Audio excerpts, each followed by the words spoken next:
डाल रखा है, क्योंकि वहां से खास इनपुट्स मिल रहे हैं। और कॉलोनी में एजेंसियां हैं। डॉक्टर उमर के कमरे को सील कर दिया गया है। उमर के घर जाने वाले रास्ते में बैरिकेडिंग की सूचना मिल रही है। तो पिछले 4 दिन से केंद्रीय जांच एजेंसी और स्थानीय पुलिस डेरा जमाए हुए हैं। वहां डॉक्टर उमर जिस कमरे में रहा करता था उसे सील कर दिया गया है और घर तक जाने वाले जो तमाम रास्ते हैं वहां पर हरियाणा पुलिस ने बैरिकेडिंग कर दी है। उन पर 24 घंटे होमगार्ड और पुलिस के जवानों की तैनाती है। और इसी खबर पर कुछ और बड़ी जानकारी, अहम जानकारी आंकड़ों के जरिए अब आप तक पहुंचाएंगे। नूह की हिदायत कॉलोनी में एजेंसियां लगातार डटी हुई है, पूछताछ की जा रही है और तस्वीरें भी आप देख रहे हैं किस तरीके से वहां पर पुलिस का डेरा है।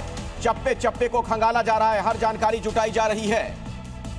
और जैश का ऑपरेशन D6 कैसे डीकोड हुआ है, अब उसके बारे में दर्शकों को जरा विस्तार से जानकारी देते हैं। स्टेज से लेकर हम आपको ये भी बताएंगे कि कौन कौन सा किरदार इसमें कितनी अहमियत रखता है। आपको बता दें कि शाहीन के बारे में हमने बात की। स्टेज 2 किरदार नंबर 2 आप देखिए, डॉक्टर उमर नबी, विस्फोटक और गाड़ियों का इंतजाम इसी शख्स ने किया था। स्टेज 3 किरदार नंबर 3 की बात की जाए, डॉक्टर मुजम्मिल, फंडिंग और लॉजिस्टिक जुटाने की कमान इसके पास थी। इसके लिए पूरी व्यवस्था करने की जिम्मेदारी दी गई थी। अब ये रहा अगला किरदार डॉक्टर आदिल का। स्टेज 4 किरदार नंबर 4, हमलों से पहले टारगेट की रेकी इसने की थी।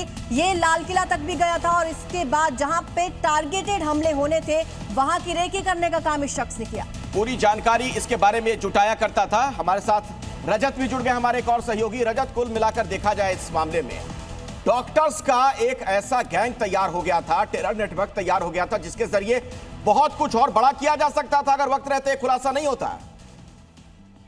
जी निश्चित तौर पर एक बड़ी प्लानिंग जो है वो की जा रही थी। आपको बता दें कि जिस तरह से ड्रोन हमले की बात सामने आ रही है, हमने देखा था कि 2021 के जुलाई महीने में जम्मू कश्मीर के एयरबेस स्टेशन पर इसी तरह का ड्रोन हमला जो है वो किया गया था, जिसमें कि कई सारे उसके बाद सबूत सामने आए थे कि इस तरह की प्लानिंग और भी यहाँ पर की जा सकती है और हो सकता है कि एक बड़ी कॉन्स्पिरेसी के तहत, एक बड़ी प्लानिंग के तहत इस तरह के ड्रोन हमले करने की साजिश जो है वो ये आतंकी डॉक्टर लगातार रच रहे थे। इसके अलावा रॉकेट हमले करने की भी यहाँ पर बात सामने आ रही है, बम गिराने की। तो साफ तौर पर कई सारी प्लानिंग की जा रही थी। खास तौर पर हम इस पूरे नेक्सस को, इस पूरे मॉड्यूल को यहाँ पर बस्ट करने का श्रेय नौगाम पुलिस स्टेशन में बैठे उन अधिकारियों को देना चाहेंगे जहां से ये पूरा मामले की शुरुआत हुई। एक पोस्टर के जरिए पूरा मामला निकला और उसके बाद पता चला कि doctor Adil, doctor Muzammil, doctor Shaheen और कई सारे ऐसे साथी जो उसके एक बड़ी प्लानिंग कर रहे थे। 2900 किलो से ज्यादा विस्फोटक बरामद हुआ। तो साफ तौर पर एक पूरा व्हाइट कॉलर मॉड्यूल जो लगातार काम कर रहा है। ठीक है रजत।